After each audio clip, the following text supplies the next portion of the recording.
My name is Maya. I am 28 years old. For the last 3 years, I believed I had everything: a steady job in a lively office downtown, a cozy apartment soaked in sunlight and silence, and most of all, a man I adored, Ethan. Ethan was the kind of man who seemed too good to be true. Gentle, clever, Charming. his laughter could light up a room and turn my worst day into something I could survive. I truly believed our love was unshakable. He worked for a major marketing firm, long hours, late nights, frequent travel. But every time he came back to me, I never questioned it. I never doubted him. Love demands trust. And I gave mine blindly. Until one Thursday afternoon, when everything began to crumble. My best friend, Chloe, called me. Her voice cracked like glass. "Maya, we need to talk. It's about Ethan." My chest tightened. "What about him?" Chloe's voice trembled. "I saw him at Riverstone Cafe with another woman. They were holding hands. It wasn't just friendly." I went still, cold, like my soul had stepped out of my body. "Are you sure it was him?" "I'm sure." "I'm so sorry." The call ended. My hands trembled as I stared at the walls of our apartment. Had it all been a lie? Could he really do this to me? When Ethan got home that night, everything felt different. He smiled, kissed my forehead, asked how my day was. But there was a silence in my chest, screaming. "Ethan," I whispered, "were you at Riverstone Cafe yesterday? With someone else?" His smile faded. He looked down, caught. "Yes," he admitted. The pain hit like a car crash. "Why?" "Her name is Isabel," he muttered. "She works with me. It just happened. I didn't mean for it to go this far. I never meant to hurt you. But he did. Irrevocably." I locked myself in our room. I couldn't breathe the same air. I cried until morning. Days blurred into one long ache. I replayed our memories like a twisted movie reel, each one slicing deeper. He tried to talk. Begged. Promised.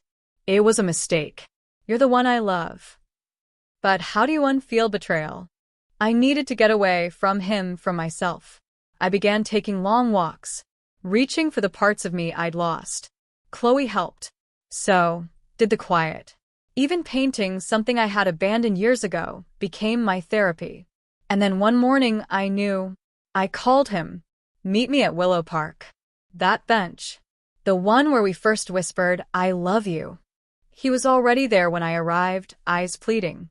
"Ethan," I said gently, "I love you. But I need to love myself more. I can't stay in a relationship where I'm not enough." He begged again. "Please, Maya, don't leave." I shook my head.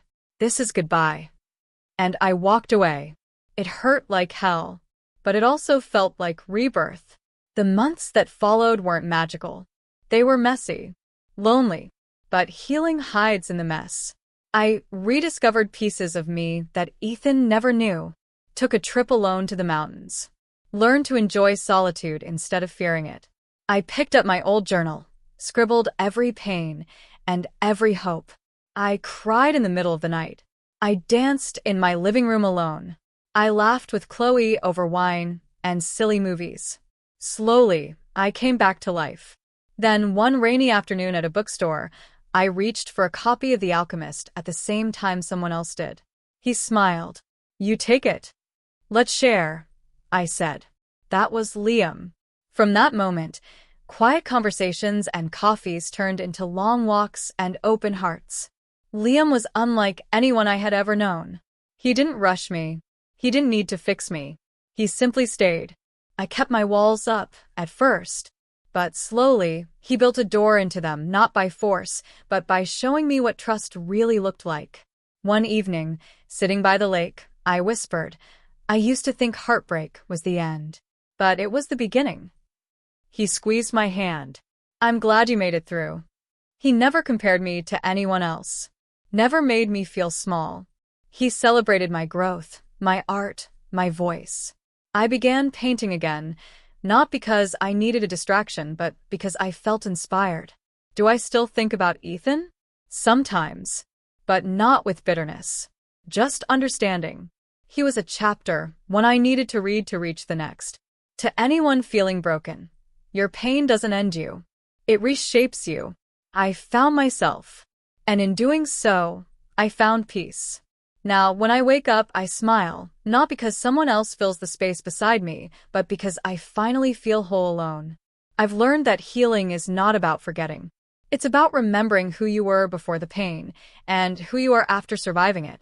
Moral of the story: heartbreak can shatter you, but in those broken pieces, you find the shape of who you were meant to be. The end of one love story can be the beginning of your own. If this story moved you, like, subscribe, and share.